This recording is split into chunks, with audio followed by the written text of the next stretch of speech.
నమస్తే, welcome to reflection. నేను మీ అమోఘ్ దేశపతి. ఈ వీడియో మీకు నచ్చితే లైక్ చేయండి, షేర్ చేయండి, కామెంట్ రూపంలో మీ అభిప్రాయాన్ని తప్పకుండా తెలియజేయండి. అట్ సేమ్ టైం మన ఛానల్ని మీరు ఇంకా సబ్స్క్రైబ్ చేసుకోకపోతే వెంటనే సబ్స్క్రైబ్ చేయండి, పక్కన బెల్ ఐకాన్ కూడా కొట్టండి. చాలా మంది స్టిల్ ఇవన్నీ చేసిన నోటిఫికేషన్స్ రావట్లేదు అంటున్నారు. మీకు అందరికీ తెలుసు, మన ఛానల్ లేపేయాలనే కుట్రలు రోజుకు పెరుగుతూనే ఉన్నాయి, జరుగుతూనే ఉన్నాయి. సో వీటిని దాటుకొని మనం పని చేస్తూ ఉన్నాం. కాబట్టి నోటిఫికేషన్ రావాలి అంటే మీరు ఈ వీడియోతో ఇంటరాక్షన్ పెరగాలి. లైక్లు, కామెంట్లు, ఎట్ సేమ్ టైం ఈ వీడియోని మీరు 10 మందికి పంపడం ద్వారా మాత్రమే ఇది ఎక్కువ మందికి రీచ్ అవుతుంది. నిజంగా ఈ వీడియోలో విషయం ఉంది అనుకుంటే దయచేసి ఆ ప్రయత్నం చేయండి. పురాణాల ప్రకారం ఆ గడ్డ మీద బ్రహ్మ, విష్ణు, మహేశ్వరులు లింగాకారంలో కొలువుదీరిన పవిత్ర క్షేత్రం అది. సప్త ఋషుల్లో ఒకరైన గౌతమ మహర్షి అడుగుజాడలో ఉన్న నేల. కానీ ఇప్పుడు అక్కడ ఆధ్యాత్మిక పరిమళం కంటే రాజకీయ మందుపాత్ర వాసనే చాలా ఎక్కువగా కనిపిస్తా ఉన్నది. మహారాష్ట్ర మున్సిపల్ ఎన్నికల ఫలితాలు పైన కనిపిస్తున్నంత సాధారణంగా లేవు.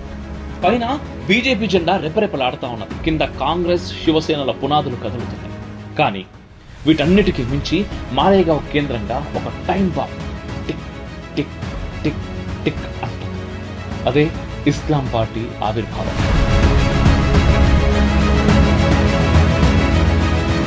ఇది కేవలం ఒక మున్సిపల్ గెలుపు కాదు, రాబోయే కాలంలో దేశ సామాజిక శాంతిని దెబ్బతీసే ఒక ప్రమాద సంకేతం.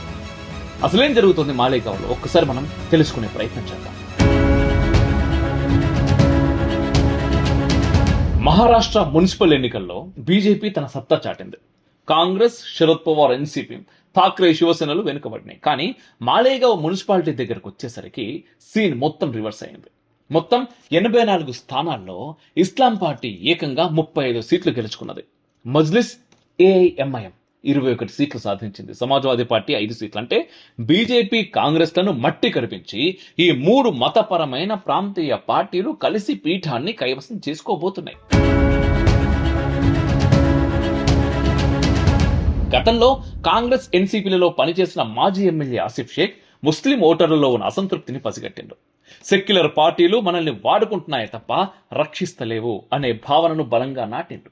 ఫలితమే Indian secular largest assembly of Maharashtra, క్లుప్తంగా ఇస్లాం పార్టీ స్థాపన. పేరులో మళ్ళీ సెక్యులర్ ఉన్నా కూడా టార్గెట్ మాత్రం పక్కా ఓట్ బ్యాంక్ పాలిటిక్స్. మాలేగావ్ అనగానే దేశానికి గుర్తొచ్చేది 2006-2008 నాటి భీకర పేలుళ్ళు. అప్పట్లో ఆర్డీఎక్స్ వాడకం దేశాన్ని ఉలిక్కి పడేలా చేసింది. అక్కడ అభినవ భారత్ సంస్థ, కల్నల్ పురోహిత్, ప్రజ్ఞాసింగ్ ఠాకూర్ల చుట్టూ కథ నడిచినా కూడా చివరికి కోర్టు వారిని నిర్దోషులుగా విడుదల చేసింది. కానీ ఆ గాయాలను ఆసిఫ్ షేక్ వంటి నేతలు ఇంకా రగిలిస్తూనే ఉన్నారు.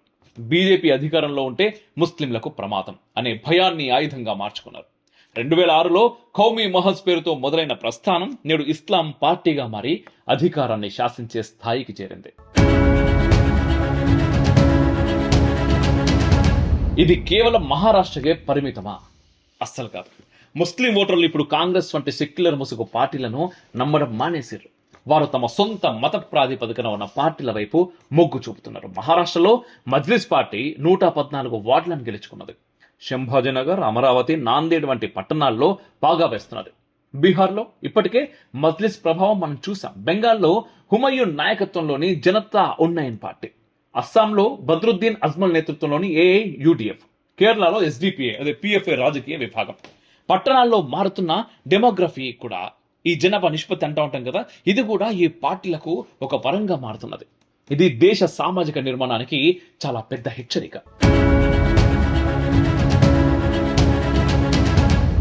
మహారాష్ట్రలో మహావికాస్ అఘాడి ఎంవీఏ ఒక విఫల ప్రయోగంగా మిగిలిపోయింది. అటు మహాయుతి బీజేపీ షిండే వర్గం బలపడుతున్నా ఈ ముస్లిం ఓట్ల పోలరైజేషన్ను అడ్డుకునే సరైన వ్యూహాన్ని మాత్రం సిద్ధం చేయలేకపోతోంది. సెక్యులర్ పార్టీలు బలహీన పడటం వల్ల ఓట్లు నేరుగా మతపరమైన పార్టీలకు పోతున్నాయి. ఇది బీజేపీకి హిందూ ఓట్ల పరంగా తాత్కాలిక లాభం చేకూర్చవచ్చు, కానీ దేశ సమగ్రతకు దీర్ఘకాలిక ముప్పు.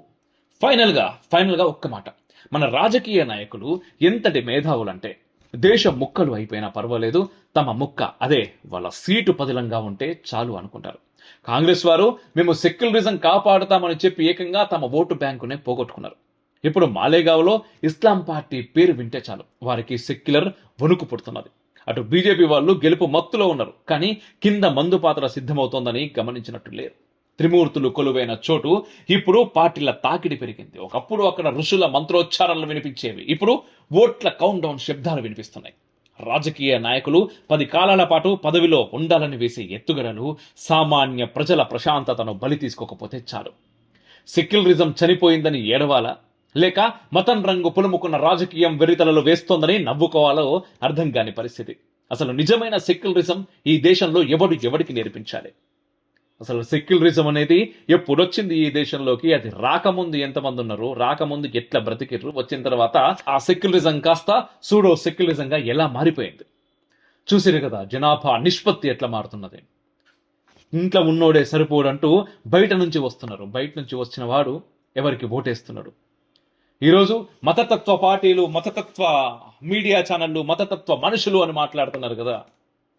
మరి ఆల్రెడీ పాకిస్తాన్ మాకు కావాలి అని చెప్పేసి ఒకానొకప్పుడు ఎంఐఎం పార్టీ అనేది వచ్చింది.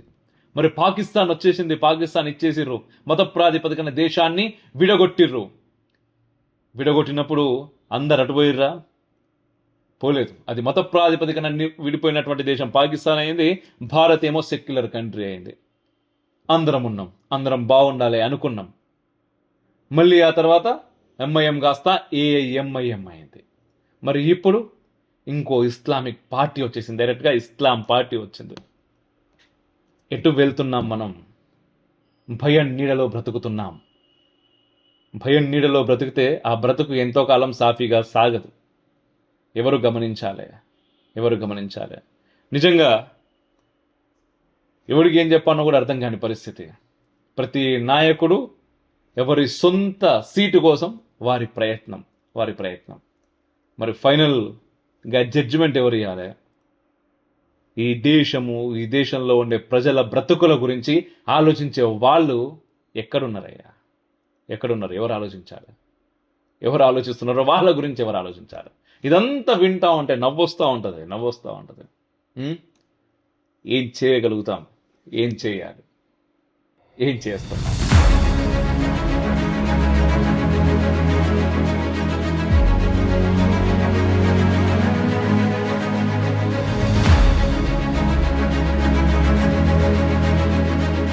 ఈ వీడియో మీకు నచ్చితే లైక్ చేయండి, షేర్ చేయండి, కామెంట్ రూపంలో మీ అభిప్రాయాన్ని తప్పకుండా తెలియజేయండి. అట్ సేమ్ టైం మన ఛానల్ని మీరు ఇంకా సబ్స్క్రైబ్ చేసుకోకపోతే వెంటనే సబ్స్క్రైబ్ చేయండి, పక్కన బెల్ ఐకాన్ కూడా కొట్టండి. జై హింద్, మేరా భారత్ మహాన్.